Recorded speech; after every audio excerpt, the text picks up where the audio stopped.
Heute sind wir auf der Spur des Historienwegs in bzw. bei Fähringenstadt und wollen hier die Bohnerzgrube besuchen und auch die Siedlungsstelle, die ihr da hinten seht. Und Parken kennt ihr an diesem Parkplatz da hinten, wo der Wald angeht. Das sind vielleicht noch 100, 150 Meter, aber da ist jetzt gerade ein Kindergeburtstag, da können wir jetzt filmen wegen der Datenschutzverordnung. Wie kommen wir jetzt hierher? Ganz einfach. Ihr fahrt einfach Fähringenstadt Richtung Inneringen und da kommt die Tankstelle rechts da rein. Gleich nach der Tankstelle geht es rechts weg und da ist auch ein Schild da rein, mit einem Wanderparkplatzschild und dem Schild Historienweg. Da fahrt ihr dem Sträßle nach, das sind so ungefähr 2,5 bis 3 Kilometer, bis ihr dann an dem Parkplatz da oben sind. Und nach 1,5 Kilometer kommt der Gabelung. Links ist ein ganz schlechter Weg und rechts weg, dem Weg folgt er. Da steht auch da ein Historienweg. Und da kommen wir da ruckzuck hierher, also wundert euch, dass es ein Stückchen zum Fahren ist. Und da laufen wir jetzt auf und gucken uns jetzt einfach mal an, was sich hinter den Siedlungsstellen versteckt. Das ist der Eingang zu dieser Siedlungsstelle. Ich habe vorher fälschlicherweise Siedlungsstellen gesagt. Und da laufen wir jetzt mal durch. Und da kommt rechter Hand auch schon die erste Informationstafel, wo ihr euch genau kundig machen könnt, um was es sich hier konkret handelt. Und wenn wir ein Stückchen der Buckel auflaufen, kommt rechter Hand nochmal eine Infotafel, wo dann beschrieben steht, die Fundamente eines größeren Hauses mit allen Details. Dann kann man dieses Wägelchen aufgehen. Oder auch linker Hand, da steht eine weitere Infotafel, die da erklärt, geschlossene Fundamentreste eines kleinen Hauses. So, da oben ist eine schöne Bank zum Ausruhen. Und die Steine da hinten, die mit Moos bewachsen sind, das sind anscheinend diese Fundamentreste. Ich hoffe, man kann es gut erkennen mit dieser Handykamera. Und jetzt gehen wir zurück zu dem anderen Schild, wo wir jetzt gerade vorher waren. Da ist es ein bisschen offensichtlicher. Wenn man jetzt die Steuerausstellung da anguckt, mit denen bemoosten Steiner, da scheint es auch die Sonne gerade super drauf. Und dahinter. So, genau, die bemooste Steu. Das waren so die Fundamente, beziehungsweise sind noch die Fundamentreste eines größeren Hauses. Und weiter bergan kommt dieses Schild, Vorratskeller. Und dieser Vorratskeller, der zeigt doch jetzt deutlich mehr her als diese Fundamentreste, die wir vorher angeguckt haben. Es ist nur die Frage, ist es dahinter wirklich die Rückwand dieses Vorratskellers? Wenn nicht, dann wäre es ein wirklich schwäbisch-spartanischer Vorratskeller, wo, also sagen wir mal so, wirklich nicht lang hebt, was da reinkommt, oder? Da war so gerade mal ein rechter Hinschnei. Wenn man jetzt aber weiter längs guckt, bloß ein paar Meter, da ist ein weiteres interessantes Gebilde. Das kennt jetzt auch ein Vorratskeller gesagt, sei von der Größe her. Ist der aber deutlich größer als der jetzt rechts da. Ne? Und damit Sicherheit Mai drin Platz geht. Und jetzt mein lieber Hund Fina, komm mal her, daher kommen Dad, guck mal da, guck mal. Hätte man, Fina, komm mal daher, ein besserer Größenvergleich. Gell Fina?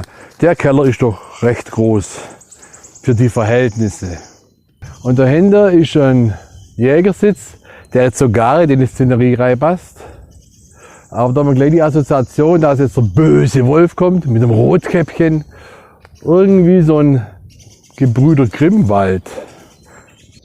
Wir laufen noch von dem Parkplatz direkt weiter zu der Bohnerzgrube.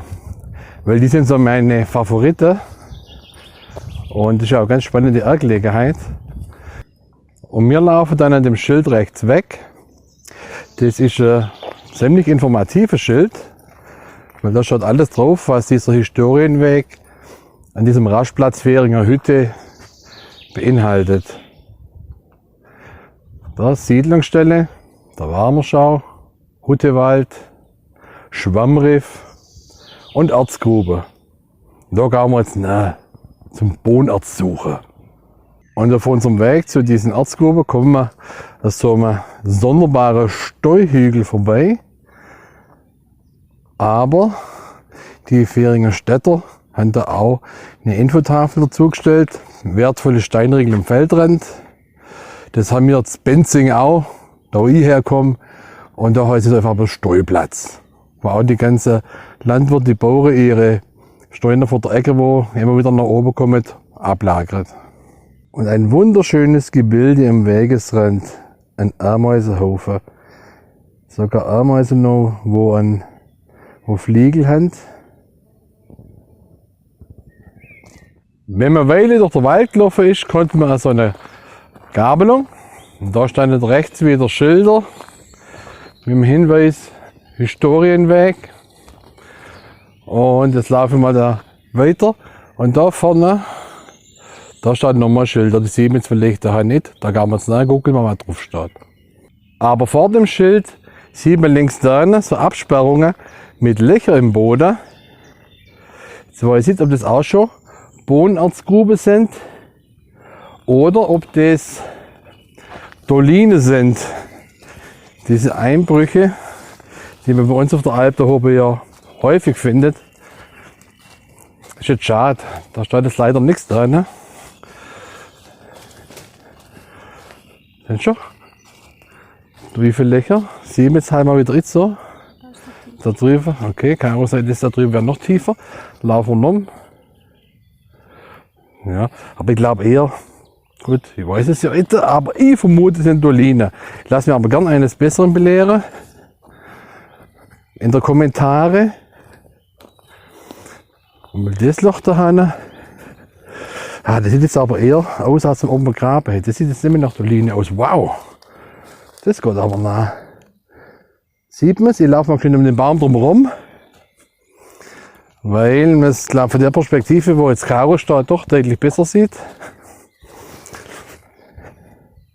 Das sind also Absperrbalken da. Beachtet die auch, weil wenn es da hinten geht, schon donnerschlächtig nah.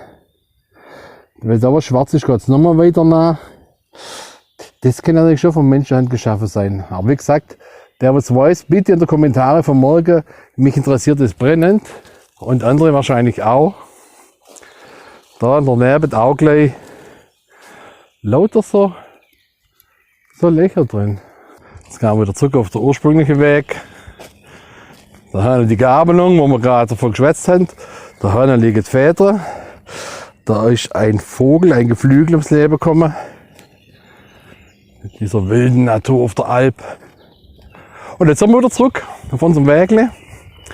Und gehen, wie vorher versprochen, zu dem Schild da vorne. Und da filmen wir gleich weiter. Aber schau, beim drauf zulaufen sehen wir rechts da hinten sind schon so Holzdächle mit Schindeln. Man sieht's, da geht's zu der Erzgrube. Und Fina kennt der Weg, die riecht schon das Eisen. Da sind wir bei der Erzgrube. Da oben steht's. Sehr informativ aufgebaut, muss man echt sagen. Da muss man Fähringerstadt wirklich, wirklich loben. Da alte Wege, nachgebaut. Oh, meine Lieblingsalbliege. Das Ding ist einfach gut. Da sind Infotafeln zur Bohnenerzgewinnung, Entstehung und Verarbeitung von Bohnenerz.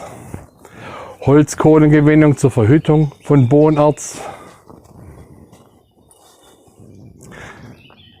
Erzbeine, Transportwagen für Bohnenerz, links auf dem Schild. Erzwäschen im Lauchertal. Okay. Und da haben sie einen Holzmeiler nachgebaut zur Holzkohlegewinnung, wo sie damals auch benutzt haben zur Herstellung dann von Eisen, das sie diesen Bohnenerz gewonnen haben. Ein Förderburg, Hebanlage für Untertagebau. Untertagebau auf der Alp. Das wissen viele Leute nicht, gell? Was es hier im Süden gegeben hat. Das ist jetzt nicht so doof, das ist ein Modell. Und dahinter ist auch eine Erzmulde, trichterförmiger Tagebau. Mit beachtlichen Ausmaßen von bis zu 5 Meter Tiefe. Ja. Aushub ist das da hinten. ein Beispielartikel mit Steinen und ein Grubeneingang. Auch der Hahn.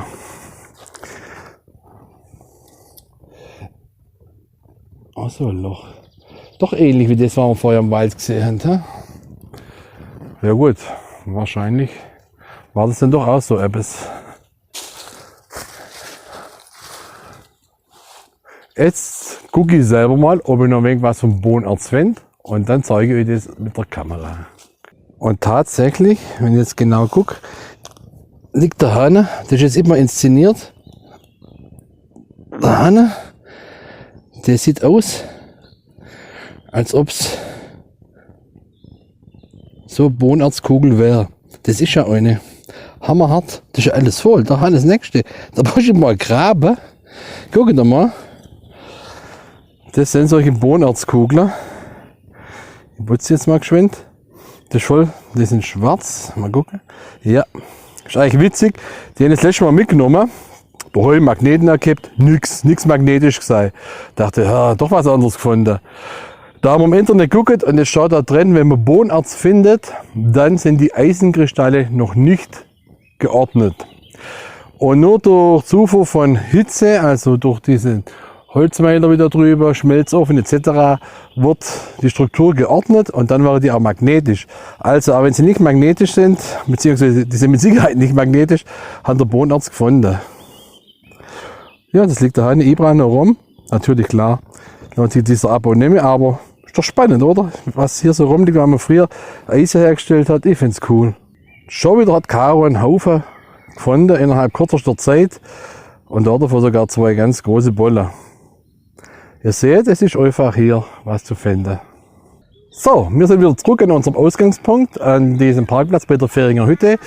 Wir haben jetzt nur einen kleinen Ausschnitt angeguckt von diesem Historienweg in Fähringer Stadt. Kommt her, guckt euch den Rest an, nehmt euch die Zeit und geht da mal ein Städtle runter, weil Städtle selber bietet auch sehr viel, eine alte Ruine, viele historische Plätze und wandert einfach auf den Spuren der Neandertaler.